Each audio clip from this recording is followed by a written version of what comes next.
How's it going, and welcome back to some Candlekeep news. Today we're going to be going over what has been announced, 3 of the 17 adventures. Very exciting stuff. The article starts off, of course, with getting all this information on all the authors, including Chris Perkins, who's the head of all this, who actually wrote one of the adventures as well. And of course, Chris Perkins is a longtime veteran, 35 years of writing D&D adventures, and he talks about his experiences here. And then he talks about Candlekeep itself. Candlekeep is a huge fortress that perches on the end of the sea and is magically warded, which holds the greatest trove of lore the Forgotten Realms has ever seen. So, of course, this is for Forgotten Realms, specifically the Sword Coast. But the great part is that they go into detail about how you don't need to have it there. It's really easy to go ahead and pick up and put anywhere else. That's the great thing about this writing, is that it is loose enough that you can go ahead and shake it up as is. We also get some more info about how they dug up into the past, specifically looking at older editions of Candlekeep. And one thing we discovered was that located in Candlekeep is a dragon. One of Candlekeep's spookier features is this ghost dragon who lives underneath a library. So we brought her back and set her up in the book so that the characters can interact with her and learn things, assuming they don't anger her and fall prey to her spectral jaws. This dragon's name is Miriam, and she is basically just a ghost that chills around and doesn't really do too much other than protect the place and possibly shows people around. Pretty unique little world building right there. And they reiterate once again that you don't have to have this set up in the Forgotten Realms. It is super easy to pick up anywhere. You can go ahead and just scratch off a single name, and bada bing, it works perfectly fine. Which I love. I love the fact that you don't have to go through hoops going ahead and changing things up. You can go ahead and just scratch out a single name and have it be fit anywhere perfectly. Because that's what this book is sort of designed to be. It's a series of one-shots, and it doesn't all have to take place in the same place. You don't have to run it as a full-blown campaign. You can run this as you are running just a regular adventure, and then you decide to go ahead and throw one of these adventures in, which is a blast.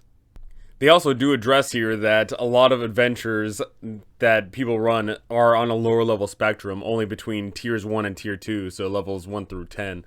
So they do address that a bit and say, yeah, we acknowledge that, so we're going to make a bit more adventures that are lower level and make them a bit easier to run. And they do state that some of these adventures, even though they are specifically listed for higher levels, they will in fact be able to be played at a lower level because there's a lot more roleplay involved. The first bit of information that we get on all of these adventures is the one written by Jennifer Kretschmer, and that is the Canopic being. The big mystery here is that there is some people that are losing some organs. A mystery that involves the Tashalar trade city of Tashalua and a spree of mysterious organ transplants. So that's pretty fascinating. We don't get any information on what is actually going on here, but we do get some insight on how she went about making this adventure. She does state that when she sat down and wrote a whole bunch, she realized that it was way too much and had to go ahead and nix a couple of things. But also importantly was she went into detail about designing dungeons and how that affected the entirety of the thing. Because Chris Perkins told her that they needed to have a non-linear dungeon, which already tells us something. We know for a fact that dungeon is non-linear, which I always love. I love giving players options. So she sat down and did a whole bunch of crazy drawing board schemes, just like Charlie here, and she went to town. But also important to note is she also decided to make this an accessible dungeon because she herself uses a wheelchair. So that was part of her design process. And of course, that's the big one that we saw, that there is a dungeon with wheelchair accessibility. Awesome stuff. The next bit of news on this adventure is we get information on Tamor Ramon's little adventure called Zikron's Zefran Tome. And what we get detailed here is that your players are going to become friends with a genie, a djinn. But the thing is of course, your players may not become friends with him. They get to interact with this being, but by the end of the adventure, the genie will have decided whether it is friends with your party or not. So we get a little bit more of an idea of what's going on with this adventure. We get stated here, but as every good adventure has a twist, you can save the genie, There's a bunch of cool locations you can go to. You follow his evil form master, and at the end, you can get that wish, or the genie can be your friend. And you can have a genie companion that comes with you on your adventures, which can be in this book or not. The companionship angle I wanted to make sure I kept, because adventures are cool, piles of gold are fun, but, and this is silly, it's the friends you made along the way, right? So that'll be really cool, depending on the campaign that you're running, and more importantly, the players that you have. It sounds like you're basically going to befriend this genie. By the end of the adventure, you have to decide, do you want to use a wish, or do you want to become friends with them? Same thing with the Aladdin story, of course. Do you use the last wish to free him, or do you use the last wish to become a prince or whatever? So that's pretty cool.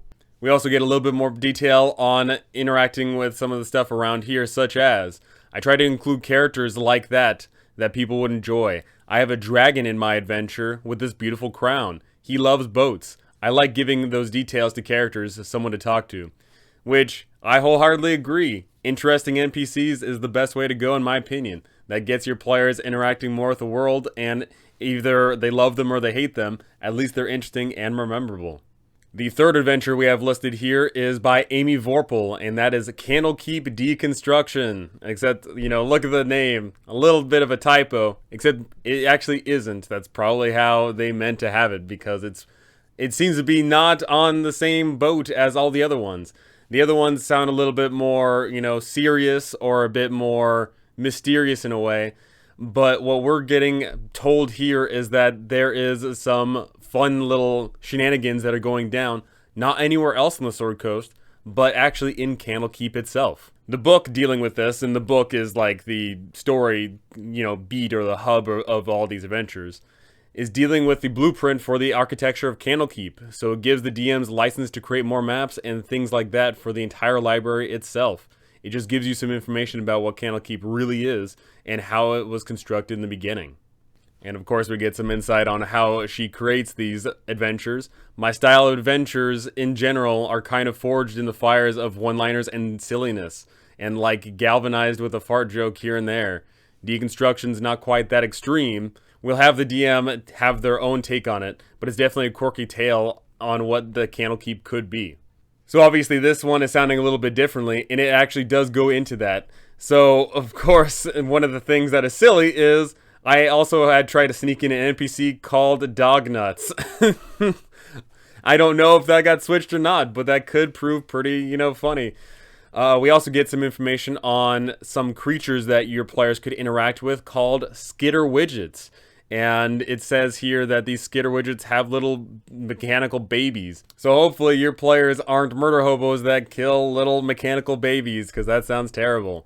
Perkins is quick to note that Candlekeep Deconstruction served as a palate cleanser in the Candlekeep array of adventures.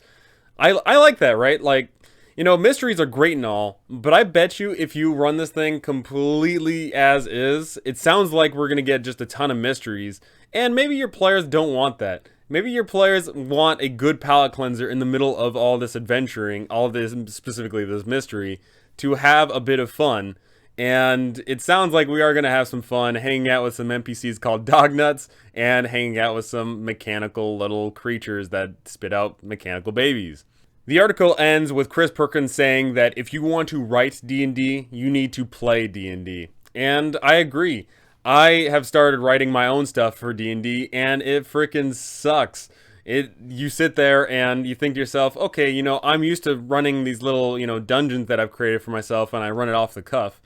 But actually trying to sit down and write something that you would want to publish, a lot more thought process goes into that. Yet it have to be very concise, and you have to play test it numerous times, hopefully.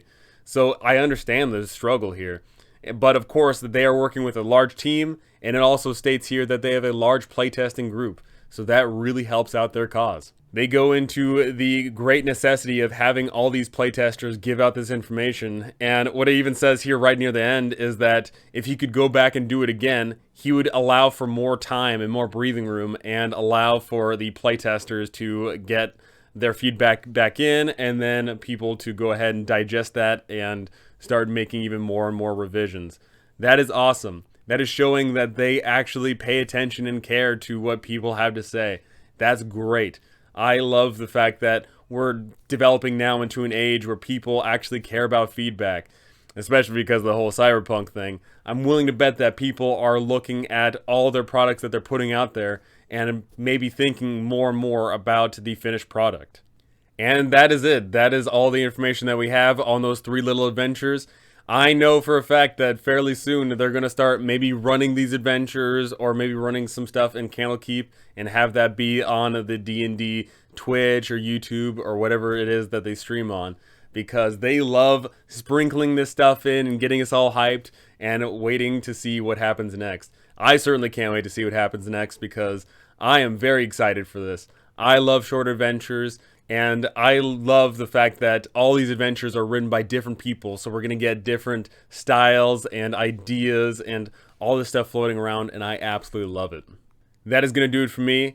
Go ahead and stick around for more, because I'm going to be covering as much as I can about this, and the day it comes out, I will be running these adventures, because I want to run these adventures and give you a full, honest guide series about my experiences running these things and things we can go ahead and keep and do whatever else, because I really love short adventures.